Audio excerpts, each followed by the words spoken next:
নিজের চোখে দেখা। কিছুদিন আগে একটা জানাজা পড়িয়েছে, খোদার কসম করে বলছে 6:30 ইন্তেকাল করেছে। হসপিটালের বিল দেনেওয়ালা নাই, 4 সন্তান।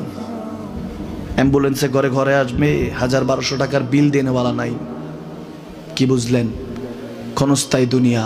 মুমিনের কম থাকলেও আমি বলি, কেউ যদি এসে বলে হুজুর একটু দোয়া করেন, খুব পেরেশানিতে আছি, আমি তার হাত চুমু খেয়ে বলি তোমাকে মোবারকবাদ, আল্লাহ তোমাকে ভালোবাসে। পেরেশানি তো মালিক দেয়, এই জন্য এটা রহমত মুমিনের জন্য। পেরেশানি দেয় যখন ফেরেশতারা বলে আল্লাহ চাইতেছে চাইতেছে, টাকা পয়সা চাইতেছে, বলে এটা কি? বলে ফাসেক, দে বিদায় কর, বিদায় কর। তার চাওয়া চেয়ে বিরক্ত লাগে, বিদায় কর, কি লাগে দে। আল্লাহ 10 কোটি দিয়েছে, 100 কোটি দে, বিদায় কর।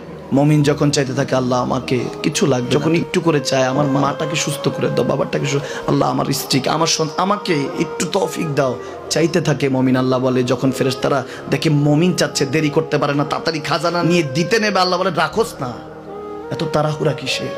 তার চাওয়ার মধ্যে তো প্রেম আছে, একটু চাইতে দেস না।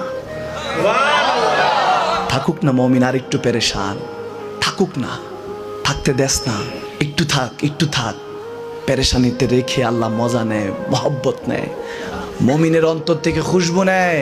আল্লাহর বড় মায়া। মুমিন যখন চায় আল্লাহ তখন মায়ার নজর নিয়ে তাকায়, হায় হায় আমার বান্দা, সুবহানাল্লাহ।